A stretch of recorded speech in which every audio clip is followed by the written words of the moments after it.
So, Riot is now investigating Reginald over bullying allegations. Obviously, if you've ever been in League of Legends esports at any point in the last 5 years, you will have heard something that would lead you to believe that there is actually probably something to this. If you ever heard even half of the stuff that gets talked about behind the scenes, some of it is just straight up insane. You wonder why some people who have eventually left were there for so long.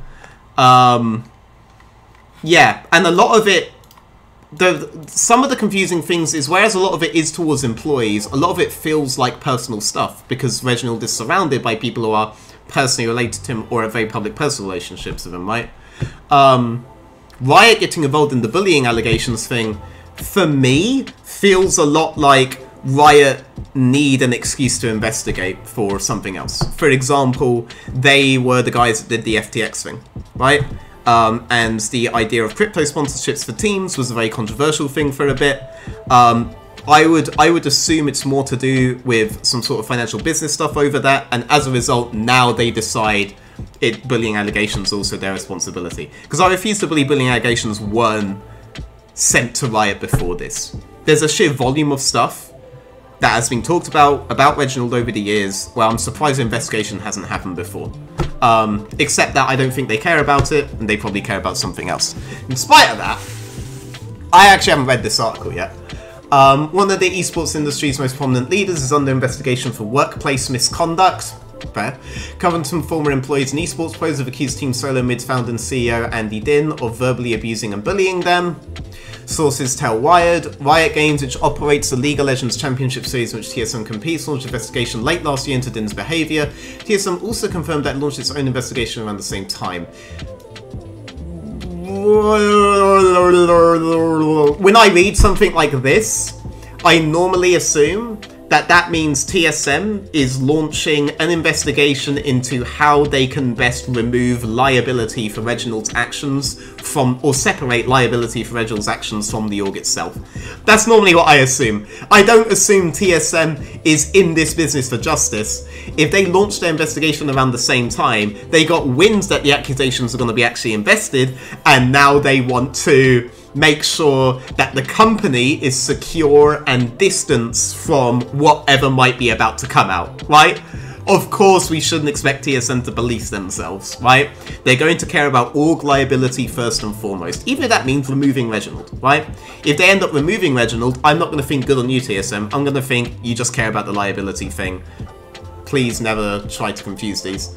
We are aware the allegations made about CEO/owner of TSM. Riot Games told Wired over email as the league operator. We have engaged a law firm of O. Melviny and Myers LLP to conduct an independent investigation into claims of misconduct made against the leader of this team in accordance with standard league process. We will get to O. Melviny and Myers LLP later on. Both Riot and Din declined to comment on specific allegations, citing an ongoing investigation process. That's the best thing you can do from a liability perspective. But bullshit if you're ever going to try and convince me that Reginald decided the best thing to be was silent. This guy's an excessively loud person. Din 29, really? Has led the esports organisation since 2009, is known as the esports community by his gaming handle Reginald. 2020, Forbes names TSM most valuable esports company with an estimated $410 million valuation. Last year, the organisation changed its official name to TSM FTX after cutting a $210 million naming rights deal. So apparently, over half of this valuation's come to fruition on one fucking deal. Hong Kong Cryptocurrency Exchange. I'd actually talk a lot about FTX, but this isn't. We won't do that now. TSM, I actually read a lot about cryptocurrency stuff recently, and it's kind of surprising. TSM operates esports teams and has contracts with players and streamers spanning Fortnite, Valorant, Apex, really Death Smash, and other top games. I only care about League, guys. I don't care about this. Mounting to millions of followers, most of all TSM has become synonymous with competitive League of Legends, biggest esports style of all time, attracting a fervent international fandom. I mean, Reginald's kind of neglected other games in favour of League, famously in the past. He's like Oh my lord, okay. The company, based in Southern California, is 51 full-time... It's gonna look spicy. Several of those employees told Wired... So Wired, actually, this is an undercover thing by Wired as well. Okay. That they were attracted to TSM because of its high status in the esports world and personal fandom. I mean, undercover probably isn't the right word. Many became disenchanted by Din's alleged mental abuse, in one current employee's words. All requested anonymity for fear of career repercussions in the insular and tight-knit world of esports. There are EU owners where current and former employees will talk about them very negatively as well, but they're all very, very critical when they say this, that they can't have this get out or back to them, you know? The esports industry is really young and toxic, says one. Your relationships result in jobs more than anything else. Man, they're gonna get surprised when they find out works like that everywhere as well. Two sources say Din's close connections to other esports team owners and professionals has deterred current and former employees or players from pursuing accountability. Absolutely true. Again, this doesn't just happen within TSM. This is just who we're investigating now. He's like a bully who gets away with being a bad person because he's powerful, because people are afraid to stand up to him. Similar accusations I've heard about other owners, but what I will say is that when it comes to Reggie, the accusations are much more centered around personal abuse of specific people, rather than he's saying questionable things about other people in their presence, or even like family members and stuff, right? Like, he seems to be much more directly accused, I should say, of being directly abusive towards particular people in his org. Top League of Legends player and former TSM teammate Leon P.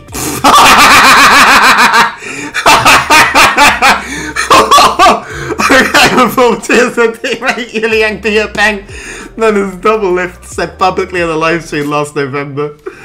I'm sick of someone who's basically just a bully getting away with it because it's in everyone's best interest and not getting his... Based. People don't like working with him.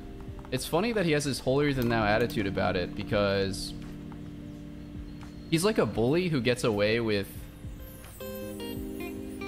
being a bad person because he's powerful, because people are afraid to stand up to him. I was on holiday during this, no? I was piss chilling during this. And that's what I'm sick of.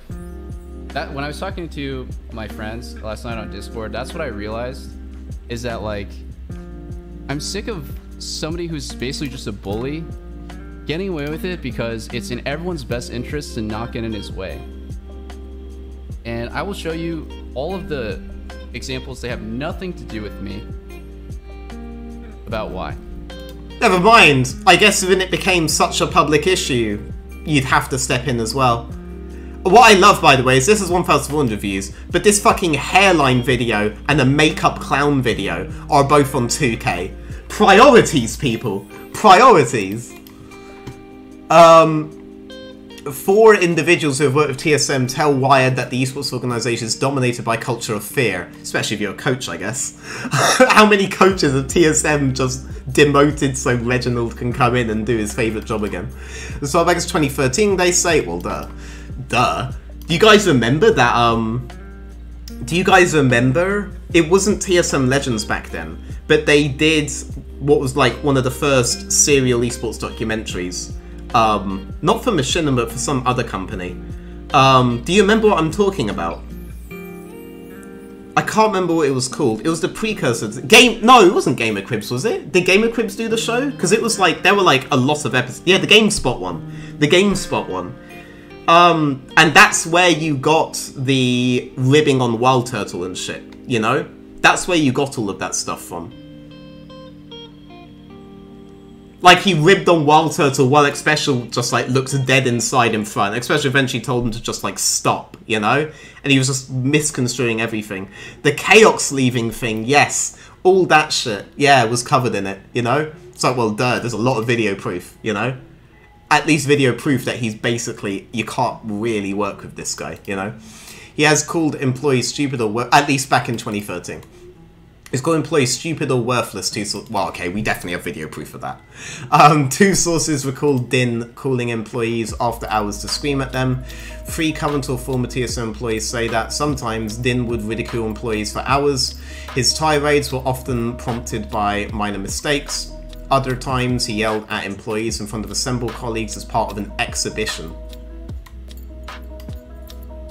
says one current employee, that Din appeared to take pride in. One former this sounds like a bunch of stuff that if you follow the wrong Twitter accounts, you'll get the impression is really alpha, and so you'll keep doing it because of that. One former employee recalled hearing Din say he wanted to make an example out of a person he berated publicly. A normal boss who thought you're doing a bad job would give you feedback. At TSM it was like, this is trash or you're awful, says one current employee. Okay, I remember being like that on gaming teams when I was like 18, 19, right? But difference is, I wasn't paying them. Actually, that probably makes it sound a lot worse. But the difference is, we're all getting together and we all talk to each other like that. So whatever. The employee estimates that there was a time when Din made somebody cry at least every other week. Current and former, there was no money in esports back then. We were all just doing this shit as a hobby. And if you thought someone was trash, you just call them trash back then. He's treating them like you would treat your Call of Duty teammates, basically. Like, this isn't a game lobby. If these guys get fired, they lose their livelihoods, you know? You can't just treat it like that. That's the difference. The employee estimate, like, you're already... This is going to sound quite controversial, but basically when you are full-time employed in an organization, there's already a culture of fear. Because if you do the wrong thing, misstep too often, and get fired, you do lose your livelihood. If you're dependent on a wage, that's what happens. And most people are. Most people live paycheck to paycheck, right? If you add to that by being abusive as fuck, the mental state you put people in is insane. Versus telling someone I fucked their mum in COD, right? Like, that guy's not worried that me fucking his mum is going to lead to me being a stepdad, or that my dislike of him is going to lead to him losing his ability to live. Especially in America, right? Like, you can't do this. It's an unreal amount of mental pressure you put on employees when you do this. But I can see someone getting used to this from being used to online games, in terms of being used to acting like this, you know? Eventually you have to grow up. He's 29 now, right? But also eventually you have to understand it's a completely different situation.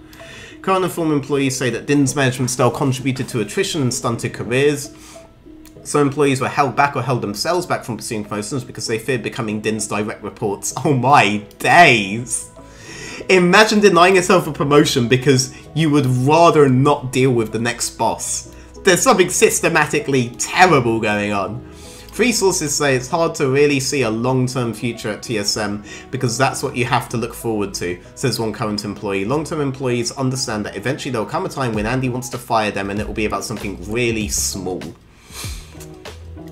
One email, Din tells Wired that he has exceedingly high expectations for myself, and I share those same high expectations with everyone else I work with. I have zero tolerance for underperformance. Every time you read something like this, it's very easy, especially if you're a younger person, to think, good, you should have zero tolerance for underperformance. But you always have to add something when people say stuff that sounds objective. He means I have zero tolerance for things I consider to be underperformance. Reginald's not a perfect judge of what performance looks like in the vast majority of the jobs that he's in charge of. He hasn't done the vast majority of the jobs he's in charge of. He doesn't actually understand how all these jobs work. His idea of underperformance probably is very far away from, if there is an objective version of underperformance, an objective version of underperformance, right? So even this language is worrying. I am intense, passionate, driven, and relentless in the pursuit of winning. His definition of winning, his definition of all these things. These aren't objective words. It's my nature. This just sounds like an excuse. I set an extremely high bar. That's worrying because you don't know what the high bar of performance in your jobs are going to be. You can't. Like, no one can know all these things. And when I feel that someone is not delivering, I directly and bluntly share that feedback. Probably shouldn't. It should be a conversation because you accept you don't have perfect knowledge of either what your employee is doing or either what your employee should be doing, right? It shouldn't be a conversation because you don't want to be harsh. It should be a conversation because you actually want optimal performance. And at some point you have to accept that you don't know what that looks like, either for your employee, for their position, or for the role itself. He added, however, that when he looks back, my vocabulary was at times too harsh and ineffective. At times. Nah. I know I need to work on my delivery, Din says. I am working to improve the way I communicate with my team and those around me. I support and am fully cooperating with the independent investigations that are already underway, and will gladly embrace any recommendations from the investigators. Din did not comment when asked about specific actions he has taken to improve his communications or other behavior.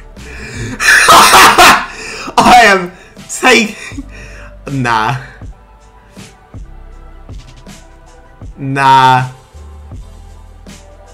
I know I need to work on my delivery, however, I have no actual ways that I am working on them right now. Come on. Surely you know this question's coming.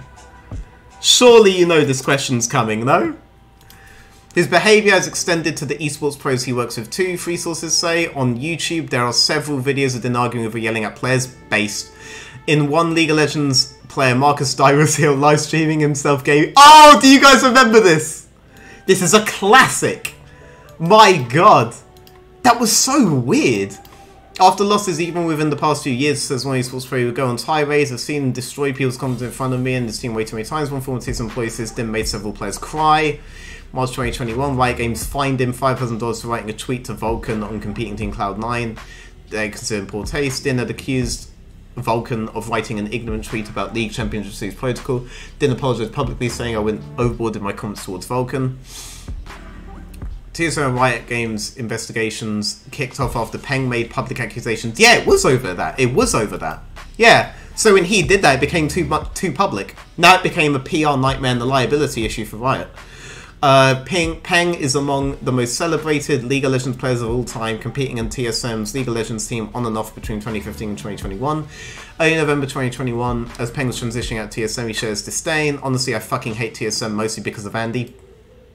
Now that is what blunt looks like. How does it feel, Reggie? How does it feel, Reggie? How does it feel? My man's was just being blunt and honest, and, you know, he didn't appreciate your underperformances in your position, Reggie, alright? Peng accused Din of poorly handling fellow player whose Sword Art Shao Chia's transition to TSM. They responded on Reddit saying of Peng, although he's a strong player and leader inside the game, he's very challenging to work with. Two sources tell Why that during the controversy, Din asked industry peers to vouch for him publicly on Twitter and make positive statements about him and his work. This is really important! This happens so much, by the way. There are so many people who get away with bullshit because they will keep asking the people who were either the sources of the initial accusations, right, or made public statements to the effect of expressing dissatisfaction on the guys, right? And he'll make sure that they will randomly tweet, oh, I have no problem with X, you know? Not really, even though they clearly do. So many people do that. Here you've caught one guy red-handed. Here you've caught one guy red-handed. They will do it. I'll get messages from some of these people being like, dude, I have to put something or you're just not gonna stop, you know? Or I can't say this shit, I'm still under NDA technically on this guy, you know? Shit like this, you know? Red-handed here. Two sources tell Wired that during the controversy, Din asked industry peers to vouch for him publicly on Twitter and make positive statements about him and his work. You know when you've seen the same people who've said this guy basically fucked up my fucking career, right? You know when you've seen the same people who say that, then make, but I don't really have a problem with the guy, I was only talking about how it was to me. Or, I have no long-term beef with this guy at all, you know? Actually, I had a really good time in the org, blah, blah. You know it's bullshit, and you know it, right? But it feels more comfortable not to challenge it. I'm telling you, this is confirmation on the thing you already know, alright? This happens all the time. In response, Peng later tweeted that Din harassed and abused people at TSM. So many people experienced public humiliation, mental breakdowns, crying at work, and still people play it off whatever way they can. People in power can get away with anything, it seems. True, very true. Peng is getting gradually red-pilled on the real way the world works, alright? Eventually, Doublelift will be one of the leaders of the great and glorious esports revolution that is coming, alright? North American players are so... I've spoken with over a dozen people who say they witnessed or experienced Din's allegedly abusive behaviour. Passed many names onto Riot Games according to still doing an investigation. That's good. That's good. Sorry for laughing, but come on. Riot does not directly employ Din, but as the operator of League of Legends Championship Series, the game company has options to act depending on the investigation's outcome in 2019. I mean, they have a monopoly. Riot can do stuff, right? Ask Monty. In 2019, Riot Games set precedent for this, giving Echo Fox an ultimatum for continuing in league after Echo Fox found the former media player Rick Fox accused a shareholder of racism. Echo Fox... Imagine you'd rather just sell your slot than fire a racist. Imagine you'd rather just sell your slot than fire a racist. Money talks, boys. If you're rich... Look, actually, right back here. People in power can get away with anything. You fucking know that same shareholder got money from this. You fucking know it. You fucking know it. They couldn't get him out of VF? That's the same problem. That's the same problem. TSM spokesperson said the organisation launched its own investigation last year too, after public allegations against Din. TSM immediately created an independent subcommittee and listed outside legal counsels, added the investigation as full Andy support, and that Din recused himself from any oversight. The scope, nature, and conclusion of the investigation. TSM expects him to find later this month. After an independent investigation already begun, Riot contacted and requested our cooperation in their independent investigation. And so these guys are all responding to this shit getting too public on the liability side. And both sides are probably covering their asses over that. But it's good that this happening. It's just that these... Not even rumours. Like, you have to really believe it. Especially with the people talking about it, you know? This is not being a mystery behind the scenes. And people have mentioned it publicly long before this, right? I mean, hell, it's being recorded publicly. Anyway, we said that the lawyers that they actually hired, right? That Riot hired, O'Melveny and Myers LLP, that we'd get back to them, right? So, first off, if you look there, you can see why. Because if you go here, they even make a big deal about the stuff that they do against hate, right? Not a lot of this stuff seems very revolutionary, but from a PR standpoint, you'd expect that this is a law firm that would care about getting some sort of justice here, at least from a PR perspective, if nothing else, right? But it turns out, and I need to grab it again.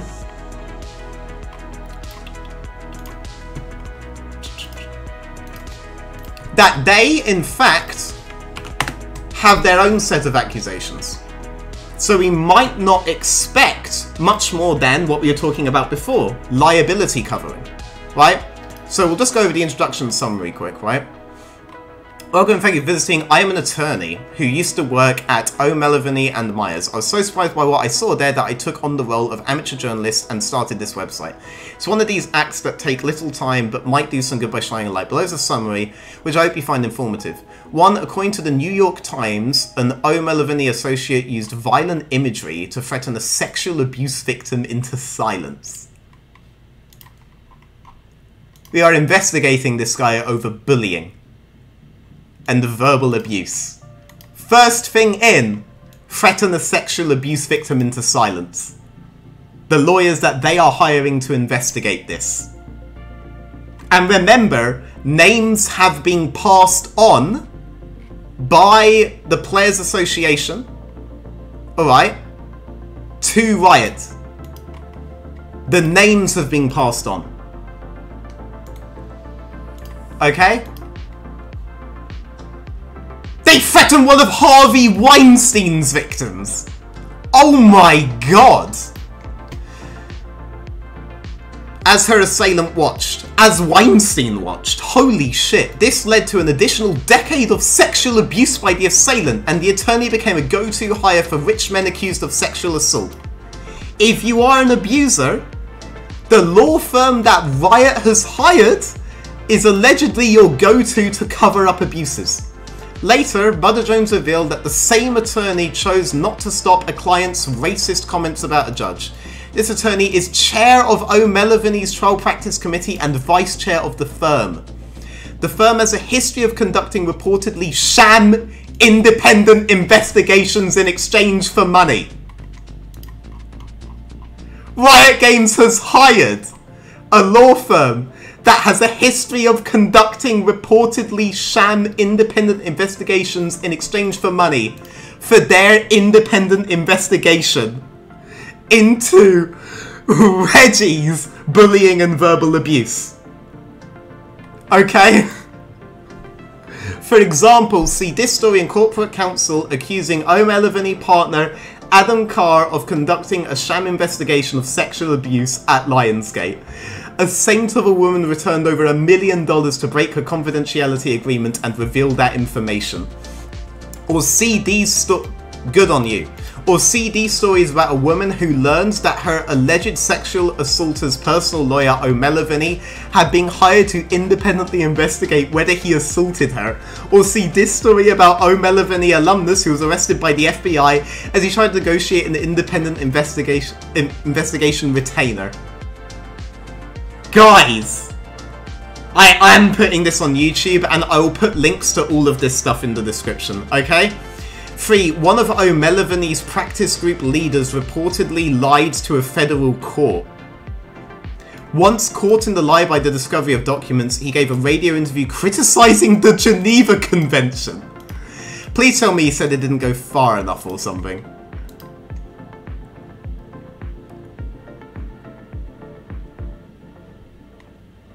As lead attorney charged with defending the Guantanamo Bay detentions, Ryan Bolt unequivocally told the federal court that there was nothing remotely like torture at Guantanamo Bay. Bryant also told the court that information gained via torture is admissible evidence.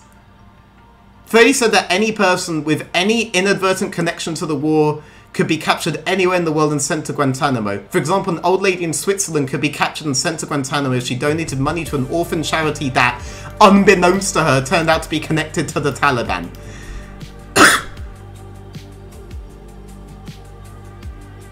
I think there's no... What? The interrogation techniques that are permitted with respect to Geneva POWs are exceedingly limited, and I think there's no reason, therefore, to apply to protections of Geneva to Guantanamo detainees. He also criticised debate opponents' habeas litigation because it was having undesirable consequences on the performance of the mission of Guantanamo, undesirable consequences for the gathering of additional attention from detainees down there. This is who we are hiring to investigate Reginald. We have defended Guantanamo. The firm has a money of... I'm shocked! Money obsessed? Nah. Which they called Eat What You Kill. For example, query whether they needlessly dragged out an alleged rape victim's misery to maximize partner profits. Riot is their partner in this. Riot is who is hiring them. I wonder how Riot heard about these guys, by the way. And then bragged about the money they made off of her in a press release. Or query whether they were the only defense firm to drag out an opioid crisis case, damaging their client's reputation and likely resulting in thousands of avoidable deaths to maximize partner profits. Remember, Riot is hiring them. Not Reginald's victims, but Riot. For example of the feast or famine manner in which one O'Melveny group allocated profits amongst partners, see this post.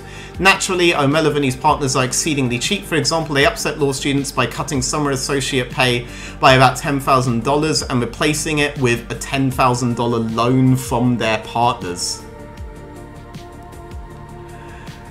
A financial maneuver boosted partner profits by 0.24%. Further on the topic of money, O'Melveny attorney once told me that they can monetize government positions.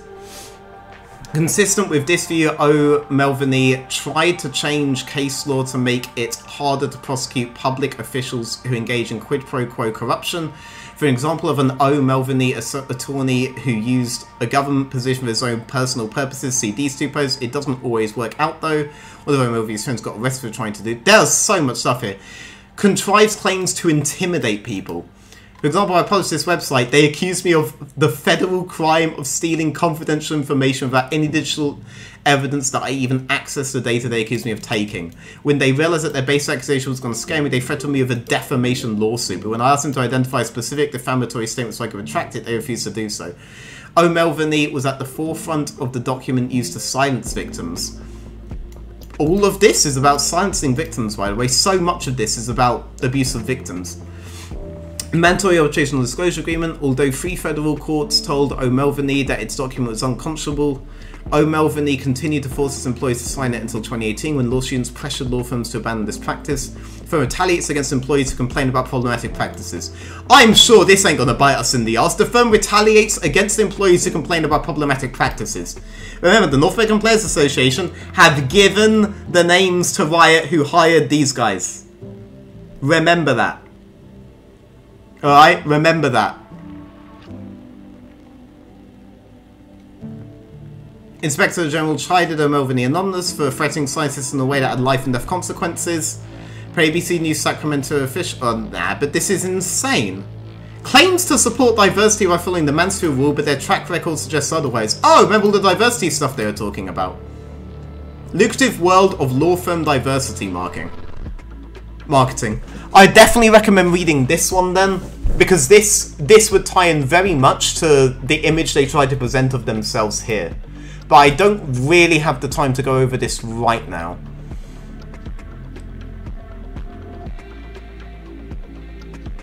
Curious going over these press releases.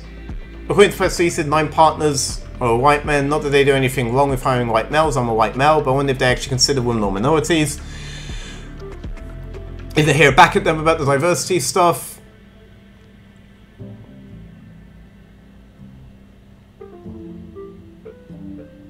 Now, this isn't necessarily about the racial justice stuff. This is more about their own concerns when it comes to diversity.